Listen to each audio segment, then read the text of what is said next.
Guys today's topic is nephron structure.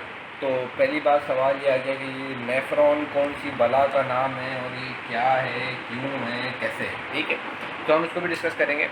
Basically अगर हम kidney को देखें, हमें पता है कि भाई किडनी क्या है, किडनी का ऑर्गन है। ठीक है, किडनी का जब अगर हम अंदर का स्ट्रक्चर देखते हैं तो हमें क्या नज़र आता है। हमें नज़र ये आता है कि भाई किडनी का अगर हम काटें, सपोज करो अगर ये हमारे पास किडनी है, ये बीन शेप आ गया किडनी। ठीक हो गया। अब ये किडनी, अगर हम किडनी को काटते हैं तो हमारे पास दो रीजन्स नज़र आते हैं, एक आउटर रीजन, एक थोड़ा सा इनर रीजन। ठीक है, आउटर रीजन को हम क्या कहते हैं, कॉर्टेक्स। इनर रीजन को हम क्या कहते हैं, मेड्यूला। उसके साथ साथ हमें क्या नज़र आता है, हमें ये नज़र आता है कि भाई there are 8 to 9 pyramids going from the cortex to the medulla. ठीक है, 8 से 9 हमारे पास क्या नज़र आता है, पैरामिड्स नज़र आते हैं, जो कि हमारे पास कॉर्टेक्स वाले रीजन से है ना मेड्यूलरी वाले रीजन में जा रहे होते हैं। बीच में हमारे पास क्या होते हैं, कॉलम्स होते हैं। ठीक है, दो पैरामिड्स के दरमियान में जाहिर सी बात है क्या होगा, एक कॉलम होगा। मतलब हर दो पैरामिड्स के दरमियान में क्या होगा, कॉलम होगा। ठीक, तो अब इन पैरामिड्स के अंदर एक्चुअली हमारे पास होता क्या है। ठीक है, पैरामिड्स के अंदर हमारे पास एक्चुअली बेसिकली होता क्या है उसको हमें देखना है। पैरामिड्स एंड कहाँ होते हैं, पैरामिड्स एंड होते हैं, हमें पता है भाई माइनर कैलाइसिस में एंड होते हैं। माइनर कैलाइसिस किस में जाते हैं, मेजर कैलाइसिस। मेजर कैलाइसिस किस में जाते हैं, पेल्विस। पेल्विस फिर हमारे पास यूरेटर में चले जाता है। ठीक है, और अगर आपको बेसिक है ना किडनी की ग्रॉस एनाटॉमी समझनी हो तो मेरे लेक्चर्स हैं, वो आप लोग देख लेना। ठीक हो गया। तो उसके बाद अगर हम देखते हैं कि ये पैरामिड के अंदर क्या होता है। ठीक है, अभी हम किसको देखते हैं कि एक पैरामिड के अंदर हमारे पास क्या स्ट्रक्चर होता है और ये क्या, ये नेफ्रॉन की कहानी कहाँ से है। ठीक, अब अगर ये हमारे पास क्या आ गया, पैरामिड। ठीक है, तो इस पैरामिड के अंदर बेसिकली हमारे पास क्या होता है, इस पैरामिड्स के अंदर साइड में हर जगह पे हमारे पास होता क्या है, तो हर जगह में हमारे पास होते हैं नेफ्रॉन्स। हमारे पास क्या होते हैं, नेफ्रॉन्स। कम से कम कुछ बिलियंस की तादाद में एक किडनी के अंदर नेफ्रॉन्स होते हैं। अब ये नेफ्रॉन क्या है, nephron is the functional unit of the kidney. जैसे हम कहते हैं ना बॉडी का जो फंक्शनल यूनिट है वो क्या है, सेल। तो इसी तरीके से जो किडनी का फंक्शनल यूनिट है, जो काम करने वाला, जो हमने किडनी के फंक्शंस पिछली ऑडियो में डिस्कस किए थे, तो वो फंक्शंस किडनी का कौन सा पार्ट करता है, वो करता है नेफ्रॉन। ठीक है, तो अब हमें समझ में आ गया कि नेफ्रॉन क्या है। Nephron is the basic functional unit of the kidney. ठीक, जो कि कहाँ लोकेटेड होता है, जो कि हमारे पास पैरामिड्स में लोकेटेड होता है, साइड में कॉलम्स में लोकेटेड होता है। फिर हमारे पास ये क्या होता है, ये हमारे पास क्या करता है कि ये हमारे पास यूरिन फॉर्मेशन कराता है। हमारे पास ये नेफ्रॉन क्या कराता है, हमारे पास यूरिन फॉर्मेशन कराता है। वो कैसे कराता है वो हम डिस्कस करेंगे कि यूरिन फॉर्मेशन हमारे पास कैसे होती है। ठीक हो गया, ये समझ में आ गया कि भाई नेफ्रॉन क्या है। नेफ्रॉन ये हमें समझ में आ गया कि नेफ्रॉन की लोकेशन क्या है। नेफ्रॉन की लोकेशन भाई कॉर्टेक्स से लेके मेड्यूला तक जारी होती है। नेफ्रॉन की लोकेशन क्या है, कॉर्टेक्स से लेके मेड्यूला तक जारी होती है। कॉर्टेक्स वाले रीजन में लाइक ये हमारे पास है ना, क्या कहते हैं, कॉलम्स वाले रीजन में आएगा। ठीक है, कॉलम्स वाले रीजन में बनेगा। उसके बाद फिर कॉलम्स वाले रीजन से इसकी चीज़ नीचे जाएगी, जिसको हम अभी डिस्कस करेंगे। नीचे जाने के बाद ये दोबारा ऊपर आएगी। दोबारा ऊपर आने के बाद फिर ये पैरामिड के अंदर जो ये जो पार्ट आ रहा है, जो मैं आपको दिखाऊंगा, ये बताऊंगा क्या चीज़ है, कलेक्टिंग डक्ट वगैरह। ये कलेक्टिंग डक्ट इस पैरामिड के अंदर जाएगी। ये पैरामिड दोबारा किसके अंदर ओपन होता है, माइनर कैलाइसिस में। माइनर फिर किस में जाएगा, मेजर में। मेजर से फिर हमारे पास यूरेटर, और मेजर से हमारे पास फिर क्या आती है, पेल्विस। और पेल्विस से फिर हमारे पास ये यूरिन यूरेटर में चली जाती है।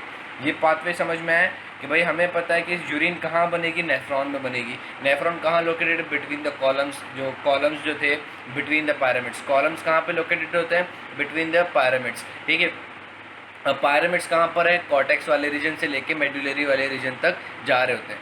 भाई हमें पता है कि ये एक पैरामिड, ये दूसरा पैरामिड, इन दोनों के दरमियान में क्या होगा, कॉलम। कॉलम में हमारे पास क्या है, नेफ्रॉन्स। ठीक है, अब नेफ्रॉन्स से हमारे पास नेफ्रॉन की एक्सटेंशन कहाँ तक है, कॉर्टेक्स से लेके मेडुला तक जाता है। मेडुला से दोबारा कॉर्टेक्स में आता है। कॉर्टेक्स से आने के बाद पैरामिड में जाता है। पैरामिड से फिर minor calyces, major calyces, pelvis, फिर यूरेटर। ठीक, अच्छा, इसकी जो एक्सटेंशन है, यानी कि ये जो हमारे पास नेफ्रॉन की जो एक्सटेंशन है, ये हमारे पास पैरामिड से माइनर कैलाइसिस तक है। क्योंकि माइनर कैलाइसिस में तो फिर ड्रॉप बाय ड्रॉप यूरिन आ जाता है। माइनर कैलाइसिस में हमारे पास क्या आता है, यूरिन ड्रॉप बाय ड्रॉप आना शुरू हो जाता है। फिर माइनर कैलाइसिस की extension is major calyces. Major calyces से फिर हमारे पास पेल्विस। पेल्विस से फिर यूरेटर। ठीक हो गया। अब हम डिस्कस करेंगे क्या चीज़, नेफ्रॉन का स्ट्रक्चर, कि ये बेसिकली ये जो हम कह रहे हैं कि भाई nephron is a functional unit, तो भाई ये नेफ्रॉन का स्ट्रक्चर क्या है, फिर हम देखेंगे कि नेफ्रॉन एंड इट्स लोकेशन। ठीक है, हमने नेफ्रॉन की लोकेशन देखी थी। नेफ्रॉन हमारे पास कॉर्टेक्स से एक्सटेंड होता है मेडुला में, कॉर्टेक्स से एक्सटेंड होता है मेडुला में, मेडुला से फिर दोबारा घूम के आता है ऊपर। ये किस जगह पे चल रहा है, ये हमारे पास रीनल कॉलम्स के अंदर चल रहा है। ठीक है, नीचे गया, नीचे से घूम कर आया ऊपर, ऊपर से फिर ये चले गया पैरामिड्स के अंदर, फिर पैरामिड से as a formation of urine बनती जाएगी, फिर माइनर कैलासिस में जाएगा और है ना यूरिन निकल जाएगी। फिर दूसरा हमारे पास नेफ्रॉन आएगा जो कि शुरू ही होगा किससे, पैरामिड से। ठीक है, फिर ये नीचे जाएगा, पैरामिड्स के नीचे तक घूम के ऊपर आया, पैरामिड्स के वापस उसी पैरामिड में वो वापस आ गया। उसी पैरामिड में वापस आने के बाद फिर ये क्या करेगा कि ये हमारे पास अपनी कलेक्टिंग डक्ट पैरामिड के अंदर दे देगा दोबारा, ताकि ये जो है ये नीचे दोबारा इसी पैरामिड से माइनर क्लासेस में चले जाएगी। फिर तीसरा हमारे पास नेफ्रॉन आएगा जो कि कॉलम के अंदर आएगा, फिर कॉलम से ये नीचे गया, फिर घूम के ऊपर आया, फिर हमारे पास पैरामिड में आ जाएगा।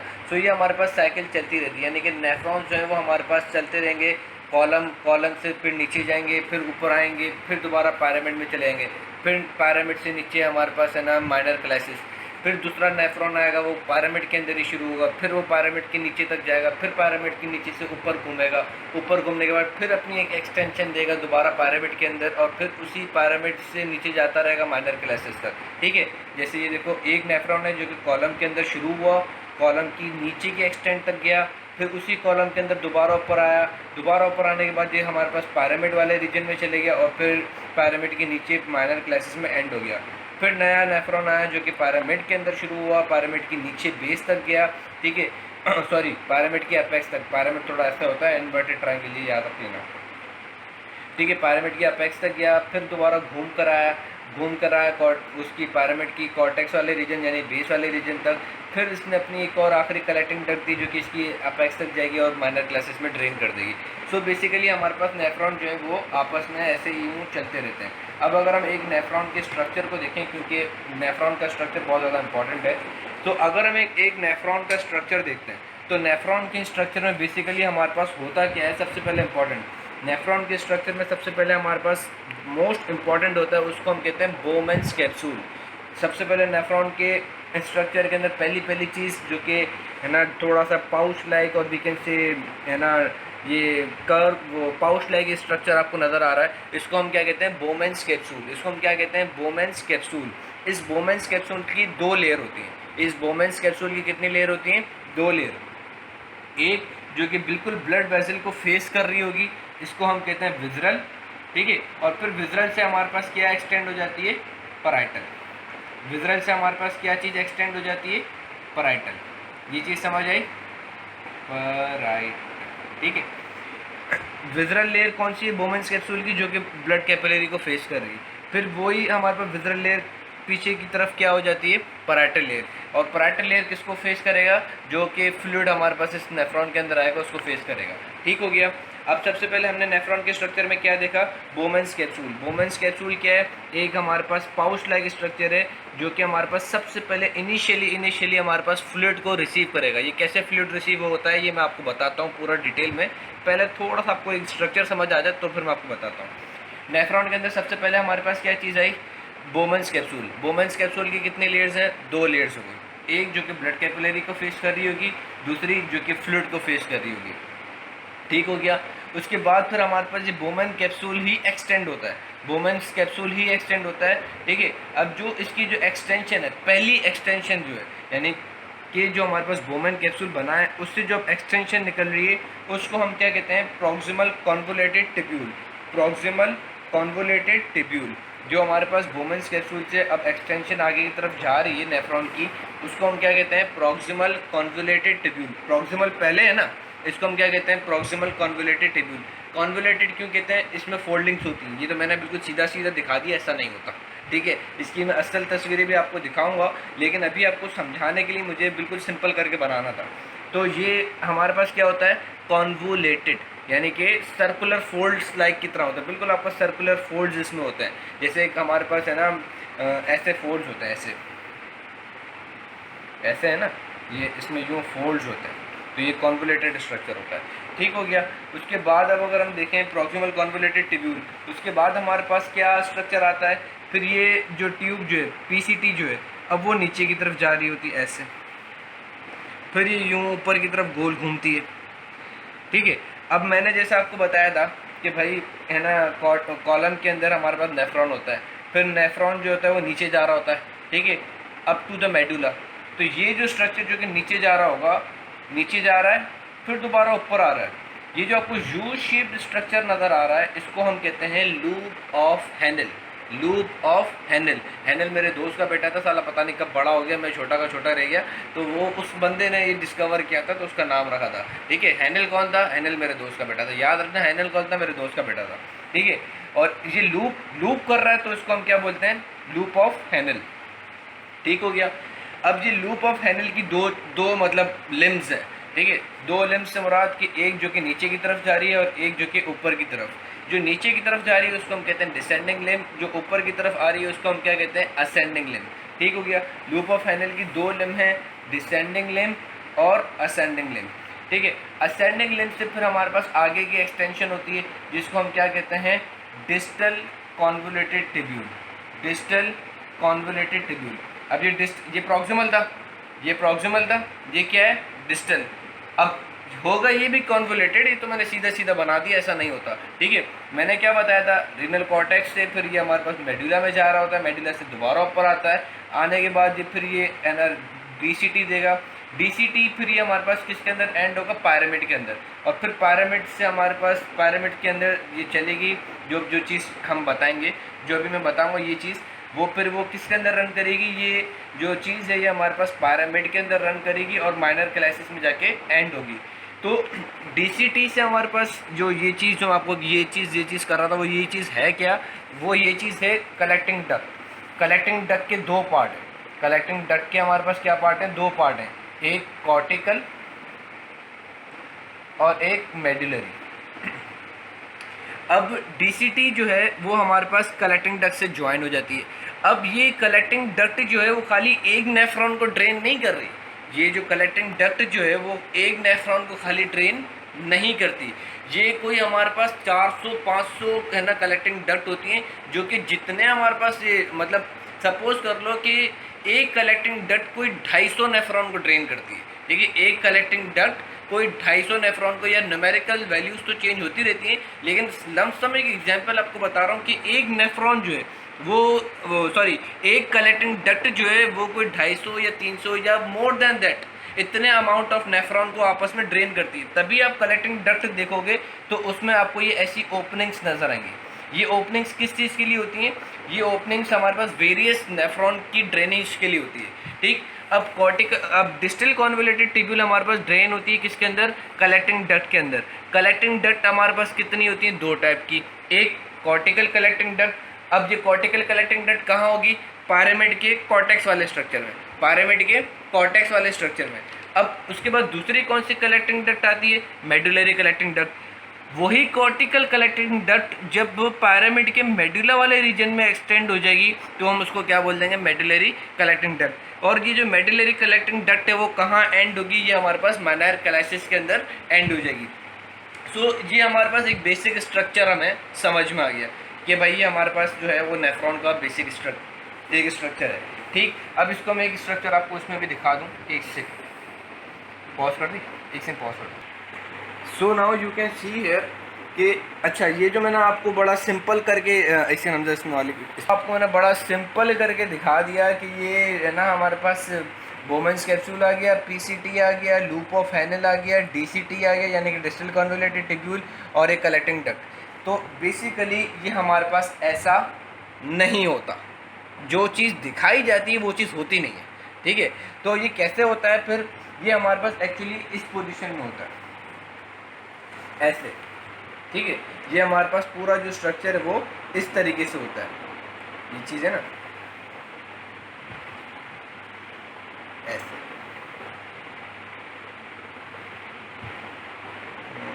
समहाउ ऐसे होता है। यार ये एक्चुअली मेरे से 3D में बन नहीं रहा, लेकिन मैं आपको थोड़ा सा समझाता हूँ, इसमें से तस्वीर अच्छी है। ये देखो, ये हमारे पास आ जाता है क्या चीज़? बोमेंस कैप्सूल। ठीक है, बोमेंस कैप्सूल आता है। अच्छा, जो चीज़ मैं बताना चाह रहा था वो ये था कि हमारे पास ये प्रॉक्सिमल कॉन्वोल्यूटेड टिब्यूल और डीसीटी जो है वो हमारे पास एंटीरो पोस्टीरियर रिलेशन में होते हैं। वो हमारे पास कौन से रिलेशन में होते हैं? एंटीरो पोस्टीरियर रिलेशन में। अब ये आप देखोगे कि पीसीटी और डीसीटी इन दोनों के बीच में हमारे पास ये आ रहा होता है। इन दोनों के बीच में हमारे पास क्या आ रहा है? हमारे पास बोमेंस कैप्सूल आ रहा होता है। अब बोमेंस कैप्सूल से हमारे पास फिर बोमेंस कैप्सूल से एंटीरियरली हमारे पास क्या चीज़ अराइज होती है? ये सारा ये प्रॉक्सिमल कॉन्वोल्यूटेड टिब्यूल, ये बोमेंस कैप्सूल, इससे फिर ये सारा कॉन्वोल्यूटेड स्ट्रक्चर अराइज होता है। ठीक है, जिसको हम क्या कहते हैं? Proximal convoluted tubule. उसके बाद हमारे पास क्या चीज़ अराइज होती है? हमारे पास अराइज होता है भाई नीचे की तरफ लूप ऑफ हैनल, जो कि आप देख सकते हो ये यूँ अराइज हो रहा है। लूप ऑफ हैनल फिर ऊपर जाता है, ऊपर जाने के बाद फिर क्या कॉन्वोल्यूटेड स्ट्रक्चर आ जाएगा। ठीक है, कौन सा कॉन्वोल्यूटेड स्ट्रक्चर है? ये डिस्टल कॉन्वोल्यूटेड टिब्यूल। अब डिस्टल कॉन्वोल्यूटेड टिब्यूल के साथ हमारे पास ये कलेक्टिंग डक्ट आ जाती है। आप यहाँ पे देख सकते हो कि जैसे डिस्टल कॉन्वोल्यूटेड टिब्यूल की एक एक्सटेंशन एंड हो रही है इस कलेक्टिंग डक्ट में, ऐसे वेरियस नेफ्रॉन की जो डीसीटी की एक्सटेंशन होती है वो एंड हो रही होती है इस कलेक्टिंग डक्ट में। जैसे भाई आपने ये देखी कि ये आपको एक एक्सटेंशन नज़र आ रही है डिस्टल कॉन्वोल्यूटेड टिब्यूल की इस कलेक्टिंग डक्ट के अंदर। ऐसे ही यहाँ पर हमारे पास वेरियस नेफ्रॉन होंगे जिसकी डीसीटी की ये एक एक्सटेंशन आपको दिखा रहा है कि ये एक डीसीटी की एक्सटेंशन है जो कि कलेक्टिंग डक्ट में एंड हो रही है। ये हमें पता है ये क्या चीज़ है? Collecting duct. कलेक्टिंग डक्ट के अंदर क्या होती है? डीसीटी की एक्सटेंशन एंड होती है। इसी तरीके से मैंने आपको बताया था कलेक्टिंग डक्ट के अंदर कुछ 250 के नेफ्रॉन जो है वो ड्रेन करते हैं। So this is the extension of different nephrons और other nephrons ending in the collecting duct. ठीक हो गया, ये चीज़ समझ में आई। उसके बाद एक चीज़ मुझे बतानी जो थी वो ये चीज़, तस्वीर दिखाने का मकसद ये था कि हमारे पास ये जो डीसीटी जो होता है, क्या चीज़ है? डीसीटी। अब इन सब की करेक्टरिस्टिक्स होती हैं। पीसीटी की अपनी करेक्टरिस्टिक्स हैं, प्रॉक्सिमल कॉन्वोल्यूटेड टिब्यूल की अपनी यानी कि जो प्रॉक्सिमल कॉन्वोल्यूटेड टिब्यूल है इसकी अपनी करेक्टरिस्टिक्स हैं, कुछ एपिथेलियल करेक्टरिस्टिक्स हैं, कुछ सेल्स के अंदर मॉडिफिकेशंस हैं। इसी तरीके से हमारे पास ये जो लूप ऑफ हैनल है इसके अंदर अपनी थोड़ी करेक्टरिस्टिक्स हैं। डिस्टल कॉन्वोल्यूटेड टिब्यूल के सेल्स के अंदर अपनी कोई करेक्टरिस्टिक्स होंगी और फिर ये जो कलेक्टिंग डक्ट है इसके अंदर अपनी करेक्टरिस्टिक्स हैं। यानी कि ये जो नेफ्रॉन के जितने स्ट्रक्चर्स हैं इसके अंदर सबके अंदर अपनी करेक्टरिस्टिक्स मौजूद होती हैं which helps to maintain urine or which helps in formation of urine, which helps in correcting the extracellular fluid। और ये जितने भी किडनी के फंक्शंस हैं ये स्पेसिफिक करेक्टरिस्टिक्स ही हेल्प कराते हैं नेफ्रॉन को कि वो जो किडनी के फंक्शंस हैं वो परफॉर्म कर सकें। ठीक, अब क्या क्या करेक्टरिस्टिक्स हैं वो हम पढ़ेंगे आहिस्ता आहिस्ता। ठीक हो गया, अब इस करेक्टरिस्टिक्स को हम पढ़ेंगे, पहले हम दोबारा बेसिक्स के ऊपर आते हैं। ये देखो, हमें पता है कि भाई अगर हम रीनल वेस्कुलेचर को डिस्कस करें, हमें पता है कि भाई सबसे पहले क्या आती है? Renal artery. रीनल आर्टरी के बाद हमारे पास क्या चीज़ आती है? Segmental artery. सेगमेंटल आर्टरी के बाद हमें पता है इंटरलोबार। इंटरलोबार के बाद क्या आती है? आर्कुएट। आर्कुएट के बाद हमारे पास क्या, हमें पता है क्या आती है? इंटरलोब्यूलर। इंटरलोब्यूलर के बाद हमारे पास क्या आता है? Efferent arteriole. The thing which we want to discuss is efferent arterioles. तो एफरेंट आर्टीरियल्स जो है, अब वो एफरेंट आर्टीरियल्स के बाद हमारे पास दो टाइप के कैपिलरी बेड अराइज होते हैं। एफरेंट आर्टीरियल्स के बाद हमारे पास दो टाइप के कैपिलरी बेड जो हैं वो अराइज होते हैं। अब वो दो टाइप के कैपिलरी बेड कौन से हैं? एक है ग्लोमेरुलस, दो टाइप के कैपिलरी बेड हैं, एक ग्लोमेरुलस और दूसरा कैपिलरी बेड कौन सा है? पेरिटिब्यूलर कैपिलरीज। पेरिटिब्यूलर कैपिलरीज। ठीक है, एफरेंट आर्टीरियल देखो बच्चा यहाँ से आया, फिर इसने क्या दे दिया? Tough of blood capillaries. Tough of blood capillaries, tough कहते हैं गुच्छे को। टफ किसको कहते हैं? गुच्छे को। एफरेंट आर्टीरियल आया, इसने क्या किया? इसने अपना टफ ऑफ ब्लड कैपिलरी दे दिया, जिसको हम क्या कहते हैं? ग्लोमेरुलस। जिसको हम क्या कहते हैं? ग्लोमेरुलस। ठीक है, जिसको हम क्या कहते हैं? ग्लोमेरुलस। ग्लोमेरुलस क्या है? Bunch of blood capillaries. मैंने आपको प्रीवियस ऑडियो के अंदर बताया था कि किडनी जो है ऐसा वाहिद ऑर्गन है जिसके अंदर 22% जो है वो ब्लड सप्लाई होती है। ठीक है। यानी कि कार्डिक आउटपुट अगर हमारे पास 5 लीटर है, ब्लड वॉल्यूम अगर हमारे पास 5 लीटर है, तो इसके अंदर हमारे पास 1100 मिलीलीटर पर मिनट जो है वो पास होता है। यानी कि 22% कार्डिक आउटपुट का कितना बनता है, 1100। अब इतना high amount of blood flow supply हो रहा होता है जस्ट किसके लिए, कि हमारे पास मेटाबॉलिक वेस्ट जो है वो एक्सक्रीट हो सके। अब ब्लड जो है वो हमारे पास इस एफरेंट आर्टीरियल से आ रहा होता है किडनी को। अब ब्लड किडनी के अंदर आ तो गया, लेकिन अब किडनी की कौन से पार्ट में ब्लड की हाई ब्लड फ्लो की रिक्वायरमेंट थी, ठीक है। मैंने आपको ये भी बताया था कि किडनी को अपनी टिश्यू की ज़ात के लिए इतना कोई ज़्यादा हाई ब्लड फ्लो की रिक्वायरमेंट नहीं है, यानी कि किडनी को इतनी ज़्यादा ऑक्सीजन या इतनी ज़्यादा किसी चीज़ की ज़रूरत नहीं है। यानी कि अगर देखा जाए कि भाई मैं इंसान हूँ, ठीक है, अब मैं हूँ 50 किलो का बंदा, अब मेरे को तुम एक बर्गर खिला दोगे तो मेरा पेट भर जाएगा, लेकिन अब मुझे तुम 3 या 4 बर्गर दे दो तो मेरी सेहत के लिए तो नहीं है, मतलब मेरी मेरी मुझे मतलब मेरी डाइटरी रिक्वायरमेंट से तो बढ़कर है ना। अब वो जो 3 या 4 बर्गर है, मैं भी कोई ऐसा शाना हूँ कि मैं ज़ाया तो नहीं होने दूंगा। अब मैं क्या कर लूँगा, उसको स्टोर करके रखूँगा या कोई दूसरे फंक्शन के लिए यूज़ करूँगा। So the extra amount of blood that is coming to the kidney is use for another purpose, यानी कि किडनी की अपनी ज़ात के लिए रिक्वायरमेंट नहीं है, बल्कि जो किडनी फंक्शंस परफॉर्म करती है उसके लिए वो ब्लड आता है, ठीक है। तो जो ब्लड अब ज़्यादा अमाउंट में आ रहा होता है वो कहाँ जाएगा, एफरेंट आर्टीरियल्स में। एफरेंट आर्टीरियल से फिर हमारे पास कहाँ जाएगा, एफरेंट आर्टीरियल से हमारे पास चले जाएगा बंच ऑफ ब्लड कैपिलरीज, जिसको हम कहते हैं ग्लोमेरुलस, ठीक है। एफरेंट आर्टीरियल से ब्लड हमारे पास कहाँ चले जाएगा, ग्लोमेरुलस के अंदर। अब ग्लोमेरुलस के अंदर क्या होता है, अब हमें ये देखना है, हम यूरिन फॉर्मेशन देख रहे हैं, यूरिन अब बनेगी कैसे। ग्लोमेरुलस के अंदर क्या होता है कि ग्लोमेरुलस एक ऐसा हमारे पास कैपिलरी बेड है जिसका हाइड्रोस्टेटिक प्रेशर बहुत ज़्यादा होता है, जिसका हाइड्रोस्टेटिक प्रेशर बहुत बहुत ज़्यादा होता है। ये चीज़ घोल कर पी जाओ।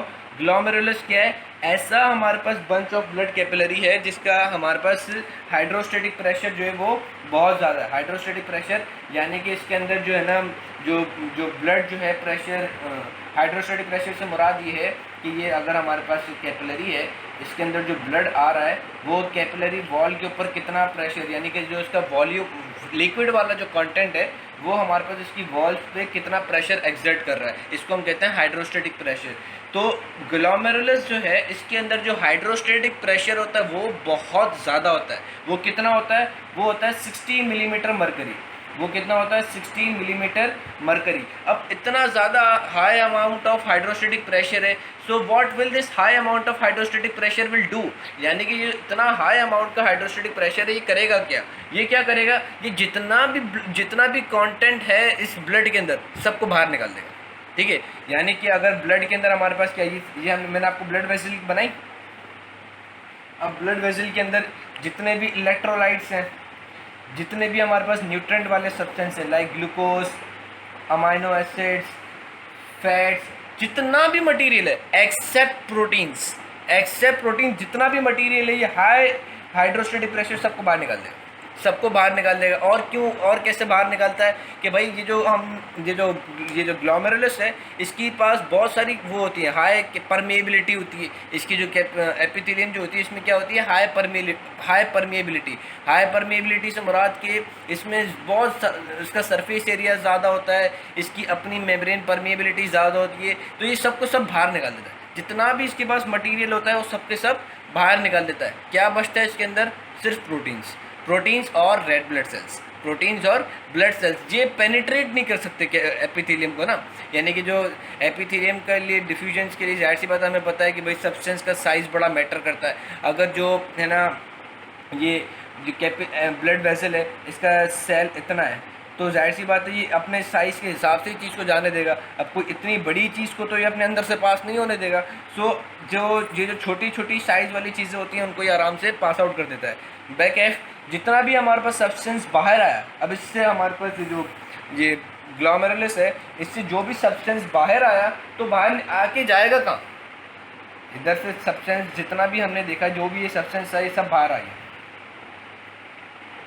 अब ये सब्सटेंस सारा बाहर आ गया, भी जाएगा कहाँ, ये चले जाएगा इस विज़रल लेयर को क्रॉस करके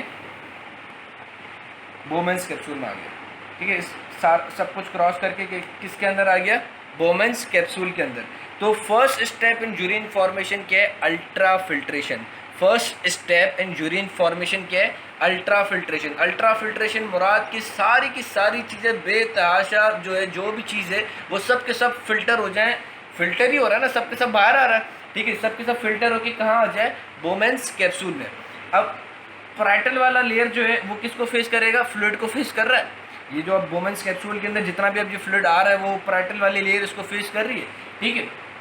अब सारा का सारा फ्लूइड जो है हमारे पास किसके अंदर बोमेंस कैप्सूल में आ जाएगा। फिर ग्लोमेरुलस से क्या होता है? ग्लोमेरुलस से हमारे पास इफरेंट आर्टीरियल अराइज होती है। ग्लोमेरुलस से हमारे पास जो एक्सटेंशन होगी ब्लड वेसल की वो क्या है? Efferent arterial. ये ग्लोमेरुलस, ठीक है। एफरेंट आर्टीरियल से हमारे पास क्या बना? ग्लोमेरुलस। ग्लोमेरुलस से जितना भी मवाद था वो सब के सब निकल गया। फिर वो जो रिमेनिंग ब्लड था वो हमारे पास कहाँ चले जाएगा? इफरेंट आर्टीरियल में।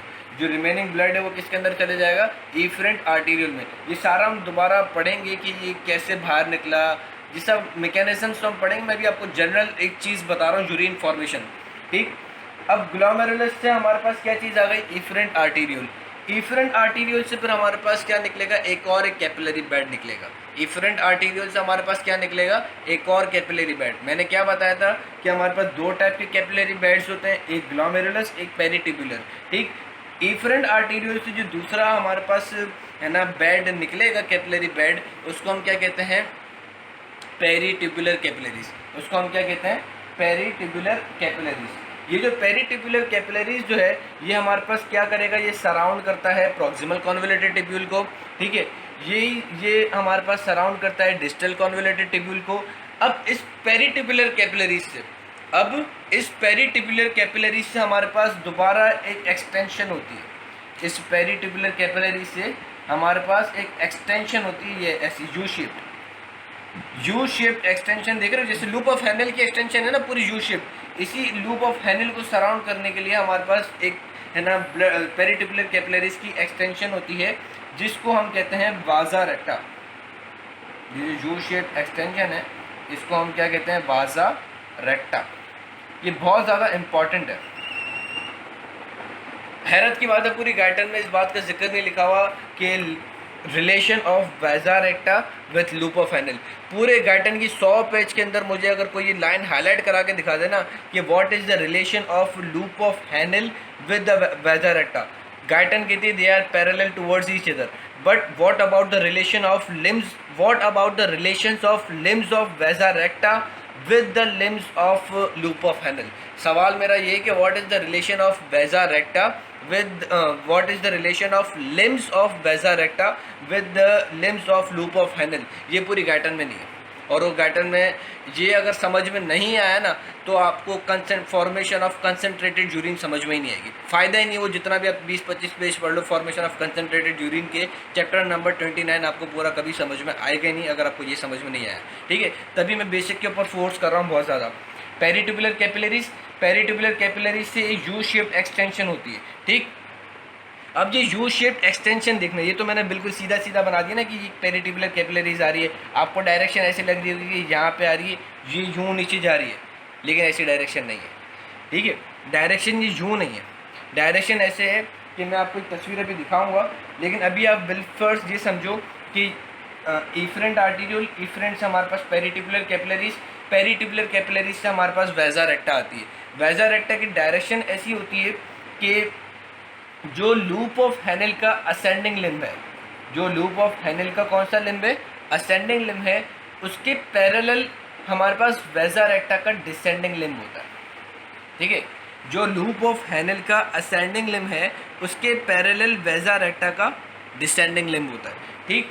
और जो लूप ऑफ हैंडल का हमारे पास डिसेंडिंग लिम्ब है, जो लूप ऑफ हैंडल का डिसेंडिंग लिम्ब है उसके पैरेलल पेरिटिबुलर कैपिलरीज का असेंडिंग लिम्ब होता है। ये चीज़ याद रखो, घोल कर पी जाओ। दोबारा मैं फोकस कर रहा हूँ, जो हमारे पास लूप ऑफ हैंडल का असेंडिंग लिम्ब है उसके पैरेलल वाजा रेक्टा का डिसेंडिंग लिम्ब होता है, और जो हमारे पास लूप ऑफ हैंडल का डिसेंडिंग लिम्ब है उसके पैरेलल वाजा रेक्टा का असेंडिंग लिम्ब होता है, ठीक हो गया। अब इसकी ये तस्वीर देखो, ये देखो, ये आपको ये नज़र आ रहा है ग्लोमेरुलस से हमारे पास इफरेंट आर्टीरियोल्स निकलते हैं, ठीक है। इफरेंट आर्टीरियोल्स ये देखो, ये हमारे पास इफरेंट आर्टीरियल इन्होंने वो दिखाया नहीं है कि वो कैसे ऊपर सराउंड करते हैं, वो मैं आपको दूसरी पिक्चर में दिखाता हूँ।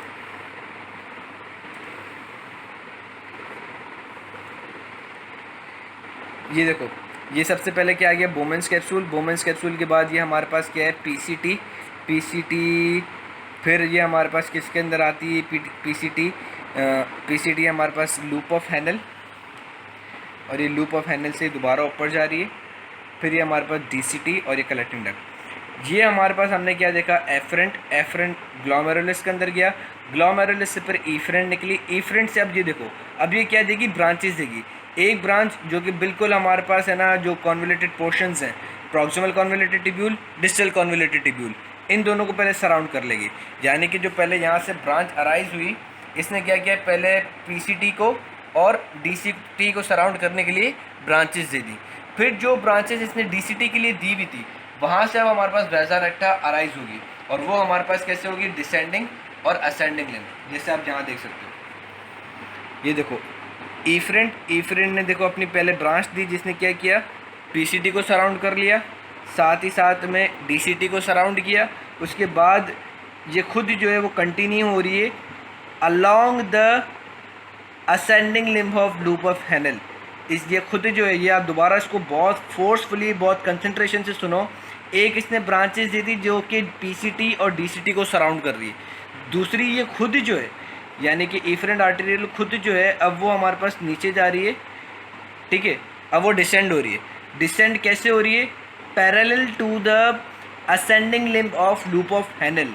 डिसेंड तो हो रही है, कैसे हो रही है, parallel to the ascending limb of loop of Henle descend हो रही है। इट्स डिसेंडिंग लिम्ब और इट्स वैजा रेक्टा, ठीक है। ये अब अभी इफरेंट आर्टेरियल जो है, जैसे इसने पीसीटी और डीसीटी को ब्रांचेस दी, अब वो नीचे जा रही है और नीचे जाके कंटिन्यू हो जाएगी, कैसे, एज वैजा रेक्टा।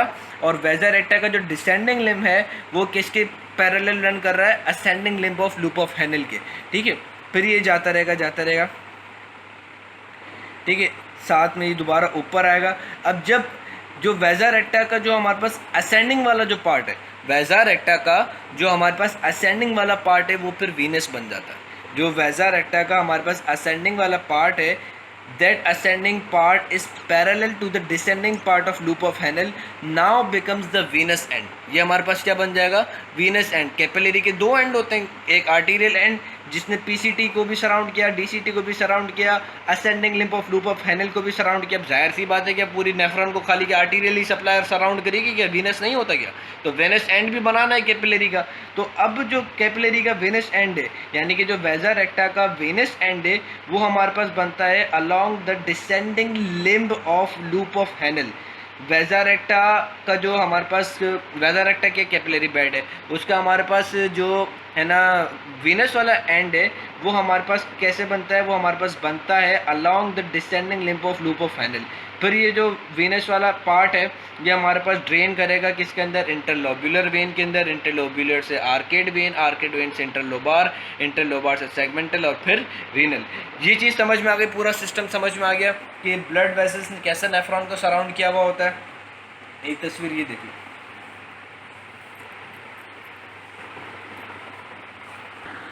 सो गाइस एक ये तस्वीर आप वो देख लो। वो वाली तस्वीर और ये वाली तस्वीर में फ़र्क ये है कि यहाँ से देखो, जब एफरेंट आया तो यहाँ से फिर ईफरेंट जो है इसने जो अराइज किया। अब ईफरेंट की ब्रांचेस जो है इसमें दिखाई नहीं कि ये पीसीटी को भी सराउंड करेंगी, और फिर इसी ईफरेंट की ब्रांचेस डीसीटी को भी सराउंड कर लेंगी। आफ्टर सराउंडिंग द डीसीटी, ये ईफरेंट खुद कंटिन्यू हो जाएगा एज वैजा रेक्टा, ठीक है, खुद कंटिन्यू हो जाएगा एज वैजा रेक्टा, ठीक है। वैजा रेक्टा की डिसेंडिंग लिम्ब, फिर वैजा रेक्टा की ये असेंडिंग लिम्ब, और फिर ये असेंडिंग लिम्ब जो है वो हमारे पास ऊपर चली जाएगी इंटरलोब्यूलर में, इंटरलोब्यूलर से उसमें। एक चीज़ और ये बतानी है कि अब आप ये देख रहे हो कि इफरेंट आर्टीरियोल जो है, efferent arteriole is facing PCT plus DCT. ये जो तस्वीरें बहुत बेहतरीन तस्वीरें, ये आपको दूसरी इतनी आसानी से नहीं मिलेगी। जो ये लाइन जो मुझे समझानी है वो ये है कि efferent arteriole faces PCT and DCT. Efferent arteriole faces PCT and DCT. क्योंकि डीसीटी का जो ये वाला जो सेगमेंट है, यहाँ पर हमारे पास क्या होता है, मैक्यूला डेंसा एक स्ट्रक्चर है जो कि लोकेटेड होता है। ठीक है, यहाँ पर हमारे पास क्या होता है, एक मैक्यूला डेंसा एक स्ट्रक्चर है जो कि क्या होता है, लोकेटेड होता है। हमारे पास ये वाले जो पोर्शन है मैक्यूला डेंसा हमारे पास कहाँ होता है, डीसीटी के अंदर लोकेटेड होता है। ठीक है, और ये हमारे पास क्या करता है, ये हमारे पास कुछ सब्सटेंसेस रिलीज़ कराता है जो कि क्या करते हैं, कंस्ट्रेट करते हैं एफरेंट को भी और ईफरेंट को भी। ठीक है, ये दोबारा मेरी बात याद रखना, ये जो मैं जो बता रहा हूँ वो इम्पॉर्टेंट इस वजह से कि जो ईफरेंट आर्टीरियोल जो है वो फेस करता है डीसीटी को और पीसीटी को भी। ठीक है, तो जो जब ये डीसीटी के अंदर एक स्ट्रक्चर होता है जिसको हम क्या कहते हैं, मैक्यूला डेंसा, डीसीटी के अंदर जो स्ट्रक्चर होता है उसको हम क्या कहते हैं, मैक्यूला डेंसा। वो क्या करता है कि जब हमें कुछ चेंजिंग करनी होती है यूरिन की फॉर्मेशन के अंदर, वो सब्सटेंसेस रिलीज़ कराता है जो कि फिर क्या करते हैं, एक्ट करते हैं किसके ऊपर, इफरेंट आर्टीरियोल के ऊपर। चीज़ समझ में आ रही है कि जो मैक्यूला डेंसा जो जहाँ पे डीसीटी के अंदर होता है एक एपिथेलियल स्ट्रक्चर है जो कि क्या करता है, कुछ चीज़ें डिटेक्ट करता है। वो डिटेक्ट करता है कि जो हमारे पास ट्यूबुलर फ्लूइड के अंदर सोडियम क्लोराइड आया वो नॉर्मल कंसनट्रेशन से ज़्यादा है या कम है, वो मैं सारा बताऊँगा डिटेल में। तो जब वो रेगुलेशन या मेंटेनेंस ख़राब होती है, लाइक कि अगर ज़्यादा अमाउंट में हमारे पास सोडियम क्लोराइड आ गया होता है तो भाई हमें ज़्यादा अमाउंट में तो एक्सक्रीट नहीं करना, बहुत इंपॉर्टेंट है सोडियम क्लोराइड। तो फिर उसको रेगुलेट कराने के लिए कुछ सब्सटेंसेस रिलीज़ करता है जो कि क्या करेगा, इस इफरेंट आर्टीरियल के ऊपर आके एक्ट करता है। साथ साथ में एफरेंट के ऊपर एफरेंट को भी काम करने के लिए या एफरेंट को भी इफ़ेक्ट करवाने के लिए कुछ सब्सटेंसेस ये मैक्यूला डेंसा लोकेट करता है। तो इस मैक्यूला डेंसा का इन दोनों के साथ रिलेशन बहुत बहुत ज़्यादा इंपॉर्टेंट है। यहाँ तक चीज़ समझ में आई। हम बात कर रहे थे यूरिन फॉर्मेशन पे। यूरिन फॉर्मेशन का हमने पहला स्टेप देखा था जिसको हमने क्या कहा था, अल्ट्रा फिल्ट्रेशन। यूरिन फॉर्मेशन का हमने पहला स्टेप क्या देखा था, अल्ट्रा फिल्ट्रेशन। हमसे एक पॉज करो। सो गाइस हम लोग जो है वो यूरिन फॉर्मेशन को देख रहे थे और यूरिन फॉर्मेशन के अंदर हमने पहला स्टेप देख लिया था जो कि क्या था, अल्ट्रा फिल्ट्रेशन। और अब आपको पता पड़ गया कि भाई ये अल्ट्रा फिल्ट्रेशन क्या है, किस बला का नाम है। वो ये है कि भाई जब ग्लोमेरुलस के अंदर एफरेंट आर्टीरियल का ब्लड आता है तो उसमें से सारा का सारा due to high hydrostatic pressure, due to high capillary hydrostatic pressure, सब का सब जो है वो हमारे पास बाहर निकल आता है। और वो फिर हमारे पास बाहर निकल आने के बाद कहाँ जाएगा। अच्छा एक चीज़ याद रखना कि जब भी आप हमेशा के लिए बेसिक कॉन्सेप्ट्स हैं, ये सेल है, ये कैपिलरी है। ठीक है, अब जब कैपिलरी से कोई सी भी चीज़ हमारे पास सेल को सराउंड होनी है, ये कैपिलरी है। ठीक है, अब कैपिलरी से कोई सी भी चीज़ जब हमें सेल को मिलनी है तो वो पहले कहाँ जाती है, कैपिलरी से बाहर। बाहर कहाँ, मतलब थोड़ा दिमाग लगाएं तो बाहर से मुराद कहाँ जाती है, तो बाहर से हमारे पास ये चीज़ जाती है इंटरस्टिशियम में। बाहर से हमारे पास चीज़ कहाँ जाती है, इंटरस्टिशियम में। इसको मैं अगर आपको थोड़ा सा अच्छे से बना के दिखाऊँ, ये बेसिक कॉन्सेप्ट है। थोड़ा सा पॉज कर। मैं बता रहा था कि मैं बेसिक कॉन्सेप्ट बता रहा था कि अगर ये हमारे पास कैपिलरी है, इसका ये आ गया आर्टीरियल एंड, ये आ गया वेन्यूल एंड। ठीक है, अब जो इसके अंदर चीज़ चल रही है, ठीक है, मतलब कंटेंट जो है ब्लड का उसके अंदर चल रहा है कैपिलरी के अंदर। अब कैपिलरी से चीज़ बाहर देनी है हमें सेल को, तो जाएगी सबसे पहले कहाँ, वो हमारे पास जाएगी आउटसाइड द कैपिलरी। ठीक है, outside the capillary between the tissue cells, between the tissues. और अगर हम सेल की बात करते हैं, at the level of cell की बात करते हैं तो बिटवीन द सेल। और अगर हम टिश्यू की बात करते हैं तो बिटवीन द टिश्यूज़। अगर हम इसी को टिश्यू कंसिडर करते हैं तो बिटवीन द टिश्यू, और अगर हम इसी को सेल कंसिडर करते हैं तो बिटवीन द सेल्स। अब जब ये हमारे पास बिटवीन द सेल्स आ जाती है चीज़, तो ये इस खाली एरिया को हम कहते हैं इंटरस्टिशियम। इसको हम क्या कहते हैं, इंटरस्टिशियम।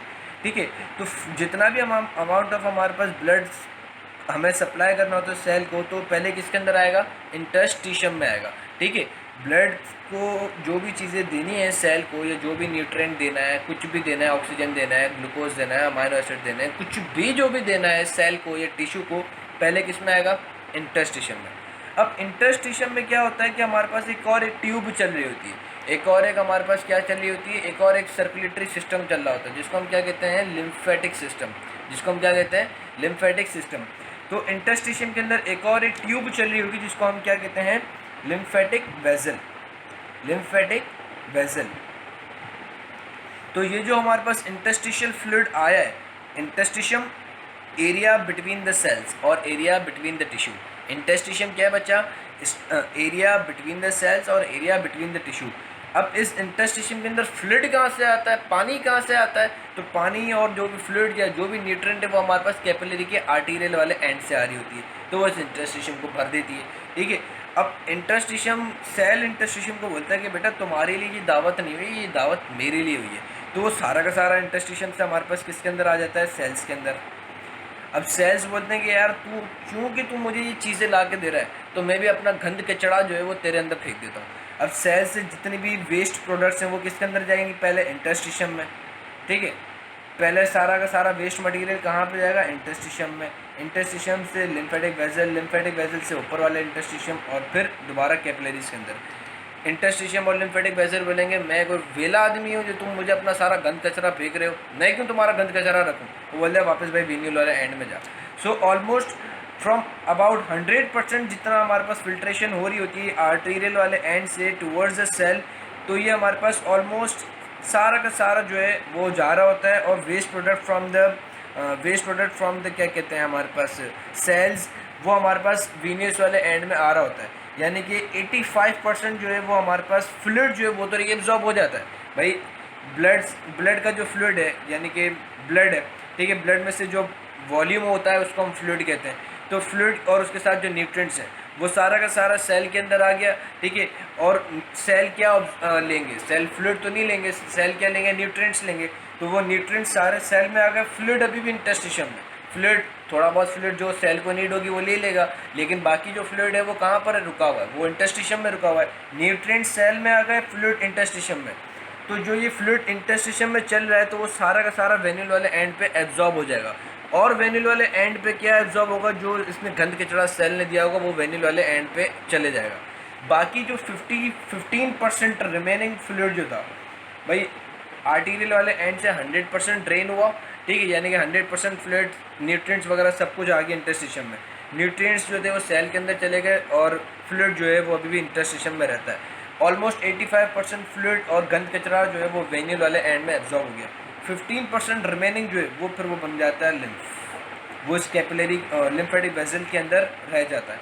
और फिर ये जो 15% जो है वो रिटर्न होता है थ्रू द लिम्फेटिक सिस्टम। हमारे पास जब ये lymphatic system viscera to viscera, organ to organ चल रहा होता है, और फिर ऊपर एंड इसका होता है कि जब वो थोरेसिक डक्ट के अंदर आ जाता है। ठीक है, थोरेसिक डक्ट क्या है? लिम्फेटिक डक्ट है जो कि लोकेटेड होती है इन द थोरैक्स। ठीक है, और फिर ये थोरैक्सिक डक्ट जो है वो हमारे पास है ना, वो जो किसके अंदर? लेफ्ट एट्रियम के अंदर जाके ड्रेन कर देती है। सारा का सारा जो रिमेनिंग 15% जो होता है वो हमारे पास सारा का सारा दोबारा लेफ्ट एट्रियम में आ जाता है। ठीक है, लेफ्ट एट्रियम या राइट एट्रियम मुझे भी कंफर्म याद नहीं है, आई गेस लेफ्ट एट्रियम में जाके ये ड्रेन हो जाता है सारा। ठीक हो गया, जितना भी घन कचड़ा जो होता है वो हमारे पास लेफ्ट एट्रियम में जाके थ्रू थोरेसिक डक्ट ड्रेन हो जाता है। इसी तरीके से ये बेसिक कॉन्सेप्ट देने का मेरा मकसद ही ये था कि जब इस ग्लोमेरुलस से फिल्ट्रेशन होगी तो वो सारा का सारा पहले कहाँ जाएगा? इंटरस्टिशियम में। रीनल, अब ये रीनल है तो इसको हम बोलेंगे रीनल इंटरस्टिशियम।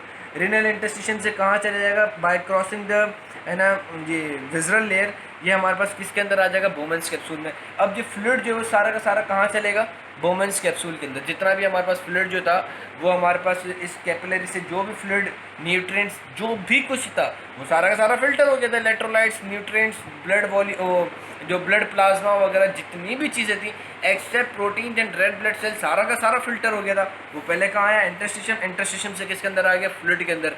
अब ब्लड जो था वो बोलेगा भाई मैं इतना थोड़ी कोई इतना एक्सपेंस नहीं बियर कर सकता इतना सब कुछ लूज़ करने का। वो बोलेगा भाई मेरे को तो मेरे इलेक्ट्रोलाइट्स वापस दो, मैं इतना थोड़ी कोई बियर कर सकता हूँ लूज़ करने का, तुम्हारे तो मज़े ही लगते, तुमने सारा फिल्टर कर दिया।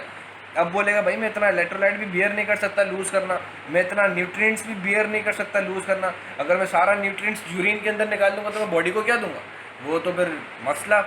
तो बोलेगा भाई मैं न्यूट्रिएंट्स को भी एलिमिनेट करना बर्दाश्त नहीं कर सकता, मुझे तो मेरे इलेक्ट्रोलाइट्स भी वापस दो, मेरे न्यूट्रिएंट्स भी वापस दो, और मेरी जो भी चीज़ें मैंने तुम्हें दे दी है ना, मेटाबॉलिक वेस्ट वापस नहीं दो। वो भी बोलेगा मैं भी बड़ा सेल्फिश बंदा, मुझे मेटाबॉलिक वेस्ट मेरा वापस नहीं दो, बाकी मेरे को ये दोनों चीज़ें वापस दे दो। ठीक है, वो जो है मैं पहले बचपन में वो करेज देखता था, करेज द कावड़ी डॉग, उसमें वो एक वो एपिसोड आता था जिसमें वो कहता था पत्थर लौटा दो, अगर आप लोग को याद होगा, पत्थर लौटा दो। तो इसी तरीके से जो हमारे पास ग्लोमेरुलस के बाद इफरेंट आर्टीरियोज की जो ब्लड वेसल चलेगी आगे एज पेरिट्यूबुलर कैपिलरीज, तो वो पेरिट्यूबुलर कैपिलरीज जो है वो हमारे पास बोमेंस कैप्सूल में जो फ्लूइड है, अब जब बोमेंस कैप्सूल से फ्लूइड प्रॉक्सिमल कॉन्वोल्यूटेड टिब्यूल के अंदर आएगा तो फिर पेरिट्यूबुलर कैपिलरीज इस पीसीटी को बोलेगी कि भाई इलेक्ट्रोलाइट वापस लौटा दो, न्यूट्रिएंट्स मेरे वापस लौटा दो। तो फिर वो बोलेगा जा जा जा जा सिमरन जी ले अपनी ज़िंदगी वापस, ये सारी चीज़ें ले ले। ठीक है, तो अब जो हमारे पास सेकंड स्टेप होगा वो क्या होगा, ट्यूबुलर रीएब्जॉर्प्शन। सेकंड स्टेप हमारे पास क्या होगा, ट्यूबुलर रीएब्जॉर्प्शन।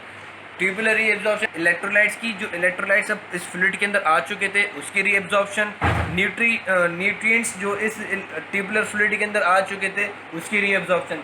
ये चीज़ याद रख लेना कि जो ये फ्लूइड अब हमारे पास इसके अंदर चलेगा, इस जो पीसीटी के अंदर, लूप ऑफ हैनल के अंदर, वो आखिर में जाएगा कलेक्टिंग डक्ट के अंदर, और फिर जब वो कलेक्टिंग डक्ट के अंदर चलेगा तो फिर वो यूरिन बन जाएगी। तो हमें यूरिन बनने से पहले पहले ये सारी चीज़ें हमें क्या करनी है, रीअब्जॉर्ब करनी है ब्लड के अंदर, ताकि दोबारा ये बॉडी के सर्कुलेटरी सिस्टम में चले। ठीक, अब पेरिट्यूबुलर कैपिलरीज जो हैं वो इस पीसीटी को बोलेंगी मेरे इलेक्ट्रोलाइट्स लौटा दो, मेरे न्यूट्रिएंट्स लौटा दो। ठीक है, तो अब यहाँ पे अब हमारे पास क्या होगा, ट्यूबुलर रीएब्जॉर्प्शन। यहाँ से ट्यूबुलर रीएब्जॉर्प्शन होगी। ठीक है, फिर जो हमारे पास लूप ऑफ हैनल है उससे हमारे पास चीज़ रीएब्जॉर्प्शन। ठीक है, अब हमारे पास रीएब्जॉर्प्शन होंगी ना, अब चाहे वो पीसीटी में हो रही हो चाहे लूप ऑफ हैनल में इतनी ज़्यादा रीएब्जॉर्प्शन नहीं होती। ये चीज़ याद रख लेना। जब भी हम अभी हम जो नेक्स्ट जो हमारे टॉपिक्स आएंगे वो यही आएंगे कि हाउ आइंस आर रीएब्जॉर्ब। ठीक है, तो आप सारे आइंस के अंदर देखोगे almost 25 to 20% reabsorption take place at loop of Henle. And loop of Henle में भी कौन सी वाली जगह पे, ये वाली जगह पे जो हमारे पास असेंडिंग वाली लिम्ब है वहाँ पे रीएब्जॉर्प्शन होती है, बाकी हमारे पास रीएब्जॉर्प्शन इतनी ज़्यादा नहीं होती। उसके बाद हमारे पास क्या होती है, डीसीटी। डीसीटी में एक्टिव रीएब्जॉर्प्शन होती है। एक्टिव रीएब्जॉर्प्शन यानी कि एनर्जी लगा के एक्टिव रीएब्जॉर्प्शन होती है। उसके बाद हमारे पास क्या होता है, कलेक्टिंग डक्ट। कलेक्टिंग डक्ट में फिर है ना थोड़ी मोटी वाटर की रीएब्जॉर्प्शन हो रही होती है, और किसकी रीएब्जॉर्प्शन होती है, और हमारे पास collecting duct, cortical collecting duct में तो नहीं होती। कॉर्टिकल कलेक्टिंग डक्ट में ऐसे रीएब्जॉर्प्शन नहीं हो रही होती, वाटर की रीएब्जॉर्प्शन होती है इस कॉर्टिकल कलेक्टिंग डक्ट में। मेडुलरी कलेक्टिंग डक्ट में फिर हमारे पास यूरिया की भी रीएब्जॉर्प्शन होती है। किसकी रीएब्जॉर्प्शन होती है, यूरिया की भी रीएब्जॉर्प्शन होती है। अब ये रीएब्जॉर्प्शन कहाँ पे होगी, सबसे पहले जहाँ भी हम रीएब्जॉर्प्शन का जिक्र आएगा तो अब ये देख लेना कि ये अगर हमारे पास ट्यूबुलर फ्लूइड है तो ट्यूबुलर फ्लूइड से पहले जो भी सब्सटेंस रीएब्जॉर्ब होगा वो किसके अंदर जाएगा, इंटरस्टिशियम में। इंटरस्टिशियम से फिर हमारे पास पेरिट्यूबुलर कैपिलरी में जाएगा। ये चीज़ याद रखना, जो भी चीज़ हम रीएब्जॉर्ब करेंगे वो पहले किसके अंदर जाएगा, इंटरस्टिशियम। रीनल इंटरस्टिशियम से फिर किस में जाएगा, पेरिट्यूबुलर कैपिलरी में। ये चीज़ सही हो गई। ठीक है, इसी तरीके से जो हमारे पास इंटरस्टिशियम मेडुला के अंदर है बिटवीन द लूप ऑफ हैनल, उसको हम क्या कहते हैं, मेडुलरी इंटरस्टिशियम।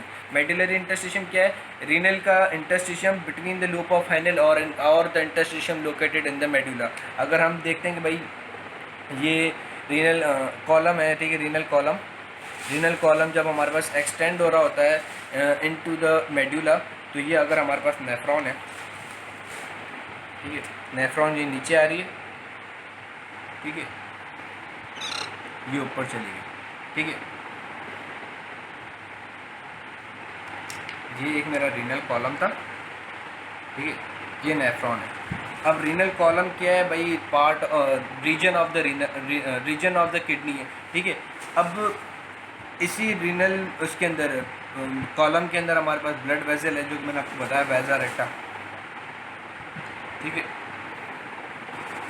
अब चीज़ें अगर हमें रीअब्सॉर्ब करनी है फ्रॉम द लूप ऑफ हैनल तो पहले किसके अंदर जाएगा, इससे बाहर जाएगा, इससे लूप ऑफ हैनल से बाहर गया लेकिन ब्लड के अंदर अभी नहीं गया।